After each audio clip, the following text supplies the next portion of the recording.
everybody, and welcome to another episode of Blood on the Razor Wire TV, where we bring it to you real and we bring it to you raw.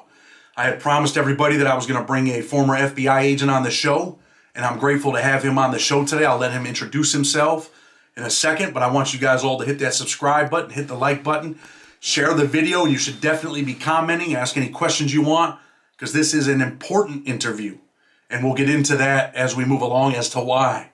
So, Bob, if you can, introduce the people, tell the people who you are, a little bit about your story. And, again, I thank you for even coming on this show, brother. Sure, Chad, and thank you for the opportunity to be on the show. I've seen your other shows, and I'm really impressed by how they go, and that's one of the reasons why I was hoping that we could get together. My name is Robert Lustyik. I go by Bob. I am a retired special agent of the FBI. I was a counterintelligence agent for 24 years. I was highly decorated, badge number 11793. In 2012, I became inmate 919-12054. And it pretty much started my new career. So let me ask you this. I don't know how much detail we're going to get into or anything. So you go to prison. What were you charged with? Okay, my charges were conspiracy to obstruct justice and a charge called honest services fraud. And what honest services fraud is it's usually given to a government employee who the federal government, the prosecutor, believes was committing actions outside his scope of duty. Okay. So you're in the FBI, right? What type of stuff were you doing when you were an FBI agent? Okay, like I said, I was a counterintelligence agent. So basically, my job was to catch spies from foreign countries. I never worked any criminal cases, and in my line of work, if you made an arrest, it meant you messed the case up, you failed. Because when you're going after a foreign spy, what you look for is to recruit him or neutralize him, and last case scenario is arrest. So basically, countries send over quote unquote diplomats here, Chad, and they're here undercover, especially say New York. They're assigned to the UN, and they're here to collect intelligence to hurt our country or other countries that they deem their enemy. And it was my job to find out who they were, where they were, what they were doing, who they were meeting, and to try to get them to flip and cooperate with us. And you mentioned Neutralize, right? And, a lot of people watching the show, they're like, they read them Robert Ludlum books and, Vince Flynn probably. And they're thinking, some people are like, does the FBI really neutralize people? Does that really happen, man? Well, no. What happens is neutralization comes in many forms. It's not like in the movies where, the person will disappear or there's some tragic accident. But, it's not always kind. It's not always considerate. And, national security comes first. And whatever means you need, you use. Well, listen, I'm going to be honest with you. Hey, you got a lot of liberals out here, and I'm not talking bad about them. I'm a former, federal prisoner. I've committed violence in my life. I mean, that's just the truth, right? I've done some things in federal prison that I'm not proud of, man, where we had to hurt people. But, man, I do believe in securing our country and our people first, right? We have to be the priority. And that's why, I've read a bunch of them Vince Flynn books. And, some of that stuff I do believe in, man. I'm just going to be straight. Some people might be mad that, I express that view. But I say, hey, it's real and it's raw. And I just tell people who I am and how it is. Just like in prison, if we had an issue where a guy got drunk, he was running around calling black people the N-word in Big Sandy, and it was either we neutralized him our way, we handled our business, or we end up in a race riot. So what do? We do what we have to do to neutralize him. So I understand that. Now, it's interesting to have an FBI agent on here talking, right? So, have you done you don't have to go in detail, but have you done some crazy things? Were you ever in a country where you thought, man, I might not make it out of here? Yeah, I had I was fortunate to have a very interesting career. And, when you work counterintelligence, you work hand in hand with the other agencies like the National Security Agency, the CIA, NRO, the military intel units. You'll even deal with some special forces units if you have intel that they need. So, I worked the broad spectrum of all these other agencies, and yeah, we were spooks. It was the spy game, and things like that happen in the spy game. What was one of the most dangerous countries, if you can tell us, that you were in? Well, I can't really go into my foreign travel per se because it'll narrow down certain things. But you know, I did work a lot of great cases. Even in the U.S., there were some fantastic cases that were like right out of a spy novel. That we catch a spy. Matter of fact, A&E did a special on one of our cases back in the day. We had what they call in books they call the sleeper agent, but in our line of work it's called an illegal. And this gentleman was trained 7 years one-on-one to come to the United States and to spy on us. And basically, it took us 3 years to catch him, even though we were provided information from a cooperator, another intelligence officer who we had successfully flipped. And this gentleman was right out of a spy movie. I mean, he literally woke up every night at 3 o'clock in the morning, put on a shortwave radio, listened for 32 numbers in a row. And if it fit his pattern, he knew the next 60 numbers. He would fit into a chart that he had memorized, and it would be his next message. He had microdots. He had onion skin paper, like dissolving paper. He had invisible ink. This guy, soup to nuts, he was a real spy. And, when we knocked on his door, Chad, it's kind of funny. And it shows, everybody thinks the FBI is the greatest in the world. Well, this kind of sums it up. We knocked on his door and, I was big old bad Bob, and I opened up my credentials and I said, FBI. And he said, what took you so long? And he handed me a piece of paper. And on that piece of paper were 47 license plates. 44 of them were FBI vehicles. Wow. So this guy made our surveillance. Everything. Pretty intelligent dude, huh? Oh yeah, he was fantastic. He's my friend now. Oh yeah? Oh yeah. Did he end up going to prison, this guy? No, because in my line of work, what you do is you sit the individuals down and you debrief them over and over and over and over, so you can suck every last drop of blood out of them regarding their intelligence training. And then you try to get them to cooperate, and you double them back against their own country. Wow. So this stuff is real. This isn't just stuff we read in books. This stuff really happens. Let me tell you, Vince Flynn gets a lot of his information from his brother-in-law. Well, God rest his soul, because he passed away. But he got a lot of his information from his brother-in-law, who worked for one of those agencies. So I want to take you, that's, a little bit on the FBI stuff. I want to take you into prison. You end up, you get sentenced to what, 10 years? I was actually sentenced to 15 years, a 10-year and a 5-year run. So 10, 5, it was 15. Okay. So you're sentenced to 15 years. You're a former FBI agent now at this point, unfortunately. What was it like to be sentenced to 15 years, being that you were in law enforcement all your life, career guy? How did you feel at that moment? Were you shocked that you could actually be sentenced to 15 years? Well, I mean, I was devastated because, without getting into details, I believe that I'm innocent.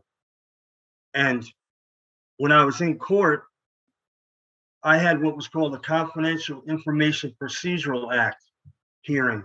And at that hearing, it was ruled that I couldn't talk about my job and things that I did on my job.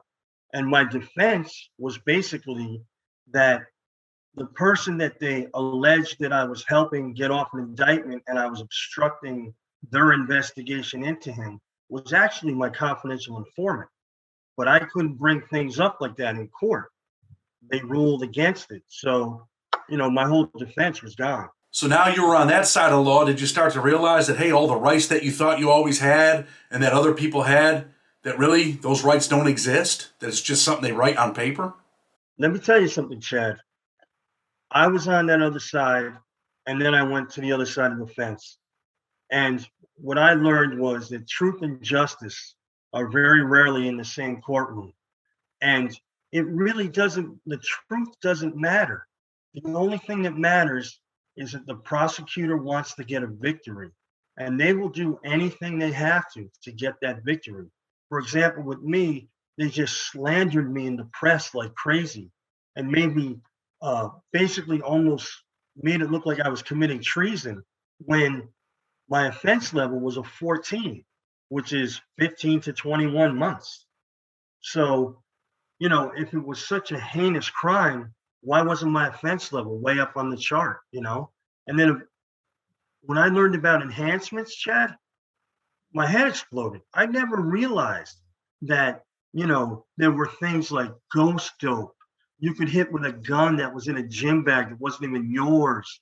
There were all these different things that would come up. Like, for instance, specifically in my case, I was enhanced 15 levels for a $200,000 bribe. That never occurred. No money ever passed. Nobody ever asked. Nobody ever offered.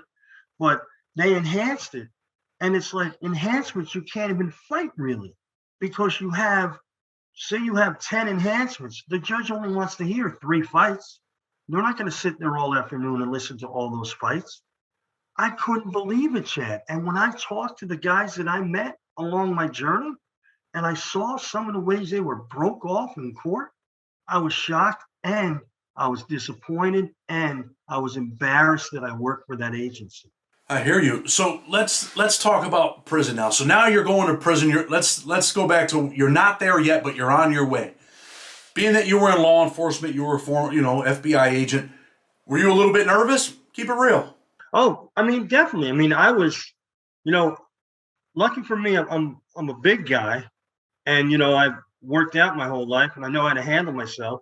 But yeah, I was definitely scared. I wasn't even nervous. I was scared, outright scared. And they had talked about, how law enforcement goes into PC, and you're never going to be in general population. And what I learned was the PC angle. Like, for instance, when you travel from Oklahoma City and you're going somewhere else on the bus, you're doing diesel therapy. Yeah. I'd be put in that little cage in the big cage. So everybody on that bus knew something was up with me. And all the guys that had done time and were smart enough to realize knew I was law enforcement. Yeah. Because that's where they put law enforcement. So instead of hiding me, they were like putting a flag up. You might have been better off going in the big cage, with the lions and the tigers, man, because nobody knows. Then you're just a regular old dude that's in the big cell with killers and, robbers and right. Unfortunately rapers, and you intermingle. But when they put you in that little cage across from that big cell, everyone's like, who's that dude? He's someone important. He did something. And then I'm sure when you got on the plane, the marshals probably sat you in the front of the plane too, right? Actually, what they did was, my first flight on Con Air, they sat me in a row by myself and wouldn't let anybody sit behind me or in front of me either. So, hello, I either look like Hannibal Lecter or Super Cop. So when you get off the plane, your first trip, you're in Oklahoma. Does anybody ask you when you get off the plane, like, why'd they do that to you? Multiple people came up and asked me, because you know how it is. People want to know, if they can trust you, if you're going to be a problem, if you're going to give them any hardship or any more time based on who you are or what you were. So I basically told the truth. What I learned was, in prison, if you lie, you're going to get caught. And when you get caught, it's going to be 100 times worse than if you just told the truth in the beginning. So you tell these guys when they ask, they say, man, what's up? You tell them, look, man, I'm a former FBI agent. I never worked criminal cases, and this is why they're doing this stuff to me. What was their response? Were they shocked? Did they want to talk to you? Were they interested? Me personally, I would have been interested. A lot of guys were interested because of the whole spy game. And a lot of times, you know how it works. These guys knew who I was before I got on the plane or off the plane, because they hear the rumblings from the marshals. The marshals tell them outright, the BOP doesn't keep any secrets. So, they let everybody know. So a lot of these guys already knew and were curious, and I had conversations about my job all the time. So what prison did you go to? Okay, so when everything, fell into place, I ended up in a low in Danbury, Connecticut. I arrived at Danbury on a bus alone. There was no one else. It was just me. So right there, not a good look. Yeah. When I pulled in, just like everybody else, the SIS people pulled me into the room and they said, "Hey, Bob, look, we're not going to tell anybody where you worked. We advise you not to tell anybody where you worked. Nobody needs to know your business. Don't show anybody paperwork. You don't have to get involved in this prison politics stuff." Then they shut down the compound and proceeded to walk me across the compound alone with two SIS officers. It's kind of like the stuff they did to Whitey Bulger. They just took him out there. They sent him out there. Hey, look, don't tell no one who you are, but we're going to tell people by the way that we treat you and put you in danger. Really, they're putting you in danger. Right. And what some people might not understand, even when you go to a low, there's some dangerous dudes in a low. Some of them dudes work themselves down. You got some people that are absolutely nuts living in lows. Did you see any violence when you were there? Oh yeah, definitely. To continue that quick story, so when they brought me over to my unit and they unlocked the door, the first inmate that saw me turned around and yelled, "Hey, the FBI guy's here."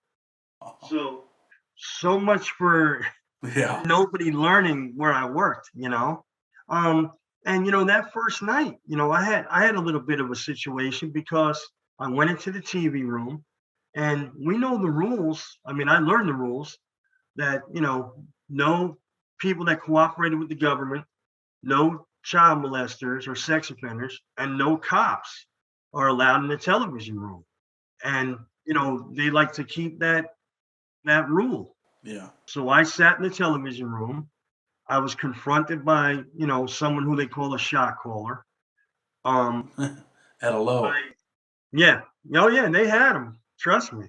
And they were guys who had worked their way down, and the lows also had a lot of organized crime guys, a lot of the New York organized crime guys who were all put there by the agency that I worked for.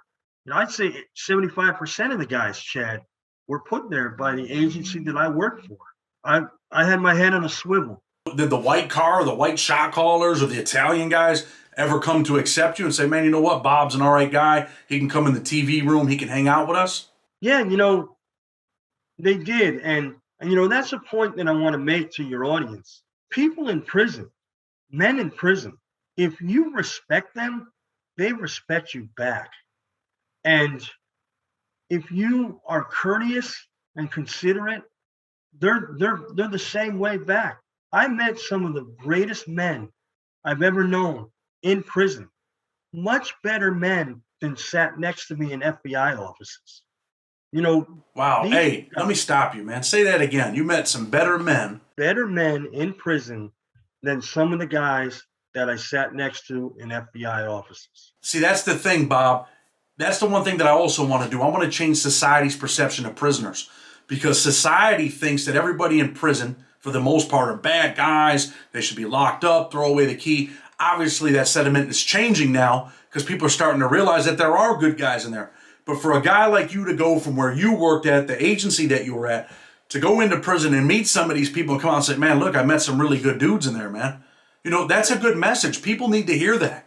And I'm trying to get it out, and I'm willing to talk to anybody about it. I'll stand in front of any forum they want me to, any conference. Look, the bottom line is the men that I met judged me for me, and likewise, I judged them for them. It wasn't about the 1 minute they lost their moral compass, because the reality is, if you do commit an offense, it's usually not for a long time. And most of us that got jammed up, most guys that got jammed up, they had already stopped their criminal activity years prior. Yeah. So, the idea that everybody in there is some terrible person, it's just, the people have to understand it's wrong. Look at me. I'm the lesson. I was a law enforcement officer of the year. I have trophies and credentials and accolades all over the place.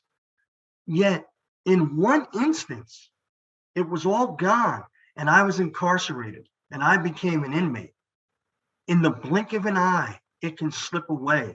And I heard stories of guys that were driving tractors in a field and smashed into a car of teenagers that were trespassing, and they end up getting manslaughter charges. Or a guy who had a dead horse on his property and ended up getting 10 years. He took a 6-year deal and then had a heart attack and died in 2 years. A life sentence. It's crazy. Crazy stuff. I'm sure you've seen a lot of youngsters out of the New York City area that ended up with a bunch of time for drugs, for, small amounts of crack and a pistol. They end up with 15, 20 years at the age of 18, 19 years old. Listen to this. When I was put and I was in pretrial, I was in Westchester County Prison.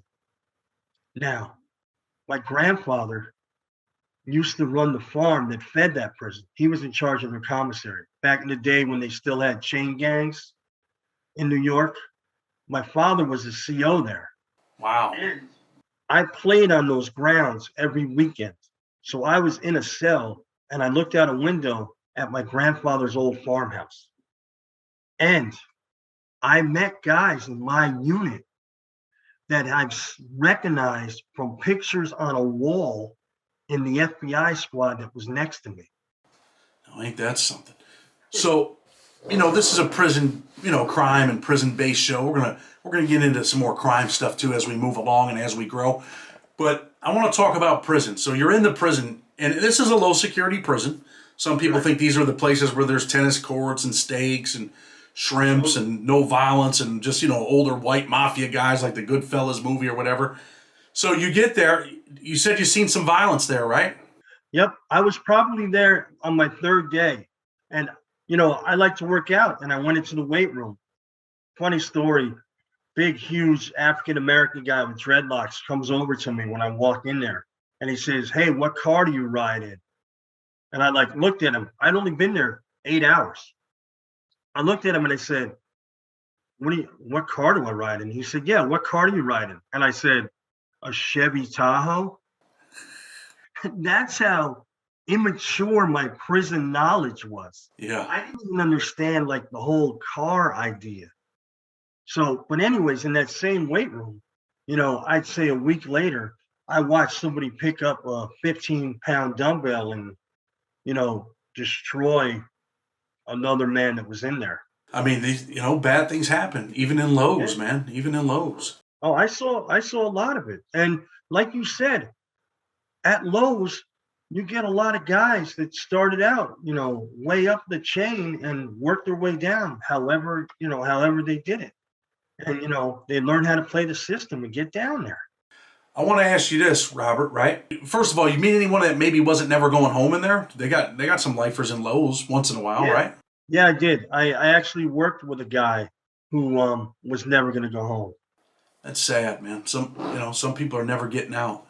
People don't realize that. And honestly, this guy, his mental capacity was such that, he should have never been in prison. He should have been, in a civil situation with getting some help.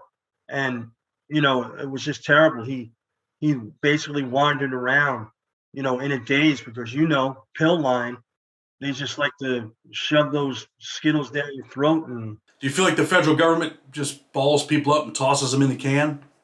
Right in the garbage. Yeah. They mean nothing. Yeah, definitely. They look, here's something that people out in the real world don't understand. Federal employees get bonuses. So a federal agent gets what they call a quality step increase, or they get a flat out bonus called an incentive award. So think about this. I'm working on my house and I come up short. I have 10 cases, and I know that if I get 10 arrests, I'll get an incentive award. So basically, some of these criminal guys could have it in their head that, hey, look, this guy's going to go down anyways. Maybe I'll just expedite it so I can get that incentive award. And likewise, prosecutors get the same thing. They get bonuses based on convictions. Think about that. That makes absolutely no sense. That's bribery. That's extortion. Yeah. and So it's never brought up. so that really happens, huh? Prosecutors get bonuses, FBI agents get bonuses. Yeah, based on your success. What about correctional officers, federal guards? I don't like to call them correctional officers. Federal guards. I mean, they find a knife. Do they get bonuses? Do you know that for a fact You or know, no? to go into part of my experience that most people wouldn't go through, Chad. I would get relationships from both sides.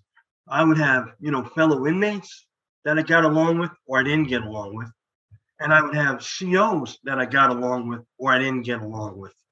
A lot of the COs might have been guys that tried to get into the organization that I worked for and never got in, so they became COs, or maybe they, um, resent the FBI because they were always the higher paid federal agent.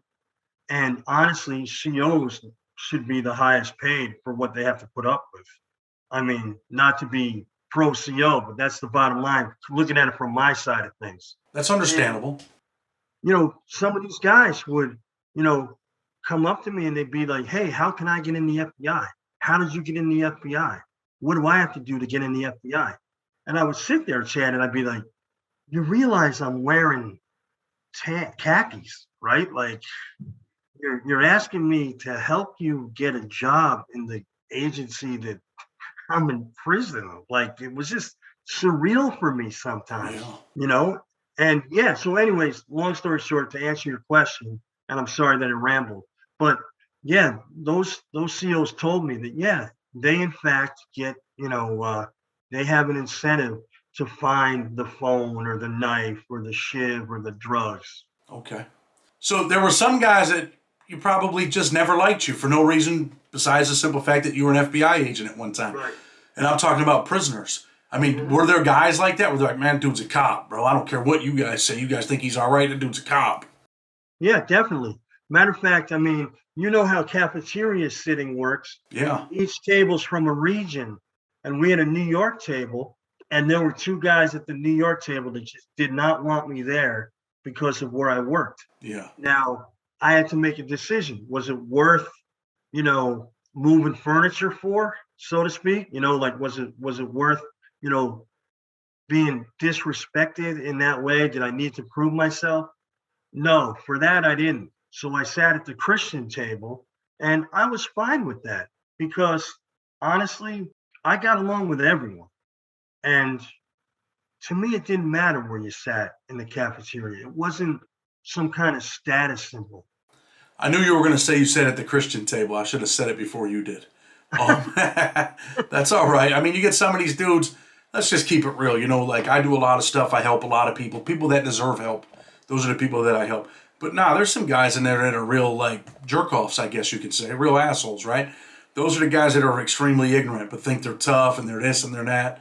But really, man, those are the guys that have been at a low their whole bid. And, I used to meet dude. I met a dude, man, from Buffalo. We ended up becoming workout partners. As soon as he got to Raybrook, he sat at our table. He was from Buffalo. We had a New York table, and he started talking about all the prisons he was in and this and that.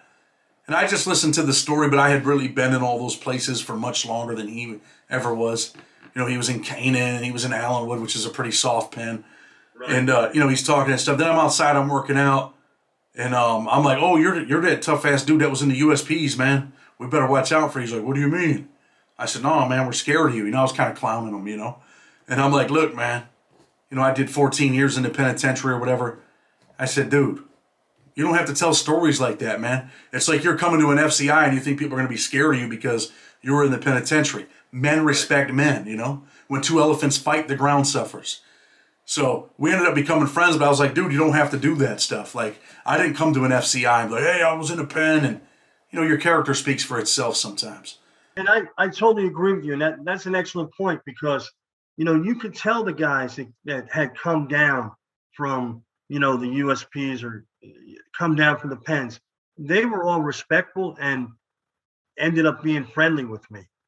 It was the guys, that started at the low that felt like they had to have their bravado up and they they believed that they couldn't like me because there's no way that my car is going to want me to like, a former FBI agent. And you know, like you said, it was the men who had suffered the hardest, who had hurt the most, who had lost the most. Those were the men who were my friends for life. For sure, man. For sure. So listen, man, the mission is to save kids from life imprisonment and premature death, right? I respect you, man. And some people might not like me saying that because that car thing, right? Or, there's a lot of gangsters out here in the street that never, had to put the shoes on that I had to put on or dance the dance that I had to dance. But being that you've been on both sides, what would you say to kids nowadays, man? I mean, it's important that the young men in the street think about who they're going to follow before they follow them. Because I saw a lot of guys that had their street pops, and their street pops, took them down the wrong road. And then when he got jammed up, he would turn in, boys that were helping him. So I look at the young kids today, and my advice to them is be careful when you're in the streets. Be careful who you're going to hang around. Always remember that blood will make you related, but loyalty will make you family.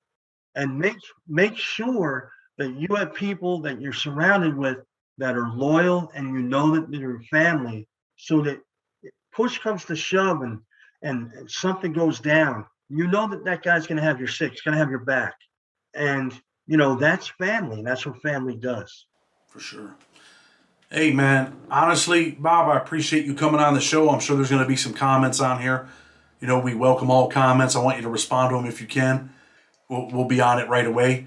But, again, I thank you. Thank you for, giving your perspective, talking about prison, talking about the agency that you worked for. And I just want people, man, hit the subscribe button, hit the like button. Don't forget Blood on the Razor Wire TV and the book. You can get an autographed copy from us as well by hitting us up on the email. And if I could just finish, Chad. Go ahead. To the people that are out there watching this, everybody always complains that not enough is done to help the people that are incarcerated. Well, my comment is, when you have someone sitting in front of you like Chad, who's helped so many people get home to their families, and I know what that feeling is when you walk up that front step for the first time in 8 years. You have a guy who's doing what he says he's going to do, and he's doing what you claim needs to be done. That's the guy that you click and subscribe to. That's the guy that you need to support people, because this is the guy who's going to change lives. I appreciate that. I'm going to close this. I appreciate your efforts. Well, I appreciate you and appreciate your kind words. And, hey, man, there is a mission, and we're going to get some things done. We're going to help some people, man. This is going to be much bigger than just a YouTube channel. I promise you that. We're getting ready to go in these schools. We're going to have a Save a Child Month. I got incarceration prevention class curriculums. We're going to get to work, man. These people need our help. We'll close the show, man. I appreciate you again. Blood on the Razor Wire TV. Until tomorrow, we're out.